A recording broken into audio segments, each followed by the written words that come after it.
বিসমিল্লাহির রহমানির রহিম। মাধ্যমিক বিদ্যালয়ের শিক্ষকদের অপরাধটা কি, এর সঠিক জবাব রাষ্ট্রকে দিতে হবে। যেখানে রাষ্ট্রের সমগ্র পেশাজীবীরা তাদের পদোন্নতি করে সামনের দিকে এগিয়ে যাচ্ছে, তারা সুযোগ সুবিধে সম্পূর্ণভাবে পাচ্ছে, আর মাধ্যমিকরা বছরের পর বছর অবহেলিত রয়ে যাচ্ছে। আমার মনে হচ্ছে মাধ্যমিকরা এমন অবস্থায় রয়েছে, মায়ের মৃত্যুর পর বাবার দ্বিতীয় বিবাহ করলে ওই সংসারে সন্তানের যে অবস্থা হয়, মাধ্যমিকের অবস্থা একই।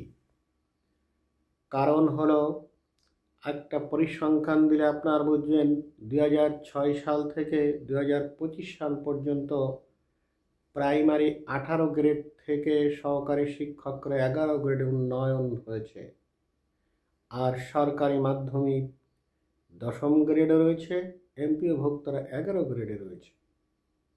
আমি অবশ্যই মাধ্যমিকের সাথে সাথে প্রাইমারির উন্নয়ন চাই, তাদেরকে অভিনন্দন জানাই, তারা আন্দোলন করে পর্যায়ে আসতে পেরেছে। শুধু তাই নয়, আমরা যদি দেখি সরকারি প্রাইমারির প্রধান শিক্ষকের পদ 2006 থেকে 2025 পর্যন্ত, যেখানে 15 গ্রেড থেকে 10ম গ্রেডে উন্নয়ন করা হয়েছে 5 ধাপ উন্নতি করে, তাহলে মাধ্যমিক শিক্ষকরা জায়গায় থেকে যাবে। এদের অপরাধটা কি? রাষ্ট্রের পেশাজীবীদের মধ্যে একটা ব্যালেন্স মেনটেন করা উচিত।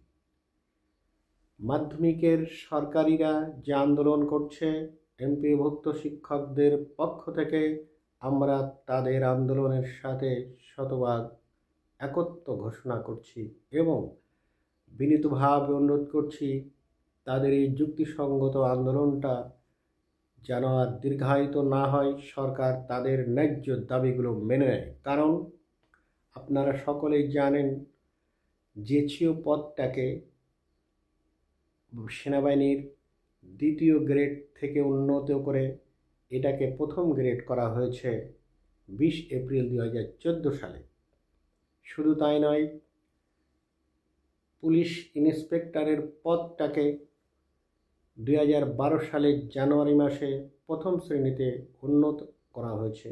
এটা যুক্তিসঙ্গত।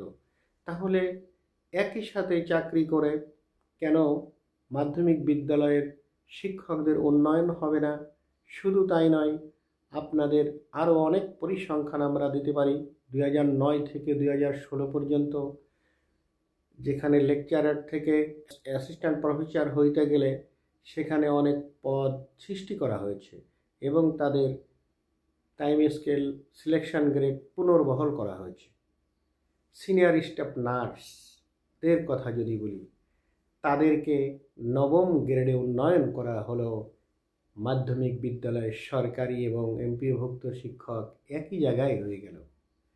নার্সের পদকে দ্বিগুণ করা হয়েছে। শুধু তাই নয়, মেডিকেল টেকনোলজিস্টদের পদটাকে 2017 সালে কি করা হলো, 9ম এবং 10ম গ্রেডে উন্নত করা হলো। তাহলে মাধ্যমিক সর্বদাই আনটাচ থেকে গেল। তাহলে এরা কি রাষ্ট্রের দায়িত্ব পালন করে না? শিক্ষা মৌলিক অধিকার। শিক্ষাকে বাদ দিয়ে একটা দেশের অস্তিত্ব কল্পনা করা যায় না। আর সেই মৌলিক অধিকারের দায়িত্ব যারা পালন করে তাদেরকে একই জায়গায় রাখা হচ্ছে, আর অন্যান্য প্রফেশনালদেরকে সুযোগ সুবিধা দেওয়া হচ্ছে। আমরা অন্যদের সুযোগ সুবিধা প্রদানের ক্ষেত্রে প্রতিবন্ধক নয়, কিন্তু তাদের সাথে যারা একসাথে চাকরি করছে তাদেরকেও তো সমান মর্যাদা দেওয়া রাষ্ট্রের নৈতিক দায়িত্ব। আমরা যদি অন্যদিকে তাকাই, তাহলে আমরা দেখতে পারব BCS audit, BCS customs, BCS tax, এই পদগুলো উন্নয়ন করা হয়েছে। আর কি করা হয়েছে? মাধ্যমিকদেরকে সেই জায়গায় রেখে দেওয়া হয়েছে। সহকারী কমিশনারদের পদোন্নতির পরবর্তী ধাপে যাওয়ার জন্য সময়কে আরও সংক্ষিপ্ত করা হয়েছে। বিসিএস লাইভ স্টক, এগ্রিকালচার, বিশেষ ফিশারিজ, ফুড এবং এইগুলার পদের সংখ্যা বৃদ্ধি করা হয়েছে। সব থেকে দুঃখজনক হলো, যে ফিল্ড অফিসাররা 11 গ্রেডে ছিল তাদেরকে নবম গ্রেডে দেওয়া হয়েছে, কিন্তু শিক্ষকরা একেবারে সেই জায়গায় আছে। আপনারা দেখুন, যেখানে স্টেশন মাস্টারদের পদটাকে নবম গ্রেড করা হলো এবং রেলওয়ের অন্যান্য সকল পদগুলোর ক্রম উন্নতি করা হয়েছে, তারা আন্দোলন করতে পেরেছে এই জন্য, কিন্তু মাধ্যমিক আন্দোলন করতে পারে না এবং আন্দোলন করলে এদের আন্দোলনে অ্যাটেনশান দেওয়া হয় না বলে এরা সেই জায়গায় রয়ে গেল। আনসার প্লাটুন কমান্ডারকে প্রথম শ্রেণীর মর্যাদা দেওয়া হয়েছে, আর মাধ্যমিকরা জায়গায় রয়ে গেল। এই ক্ষেত্রে ন্যায় বিচারের স্বার্থে আমি মনে করি অবশ্যই সমগ্র মাধ্যমিক বিদ্যালয়ের বর্তমান যে আন্দোলন আছে তাদের অবশ্যই এই সুযোগ প্রদানের মাধ্যমে আন্দোলন থেকে নিবৃত্ত করে তাদের কাজে ফিরিয়ে যাওয়ার জন্য সরকারকে ভূমিকা নিতে হবে এবং এমপিওভুক্ত শিক্ষকদের এন্ট্রি পর্যায়ে 10ম গ্রেড, সহকারী প্রধান শিক্ষক, সিনিয়র শিক্ষক বেতন এখন 1 হয়েছে, সেটাকে অবশ্যই সহকারী প্রধান শিক্ষকদেরকে 7ম গ্রেড এবং প্রধান শিক্ষকদের এখন 7ম গ্রেডে যোগদান করে এটাকে অবশ্যই 6ষ্ঠ গ্রেডে দিতে হবে কমপক্ষে।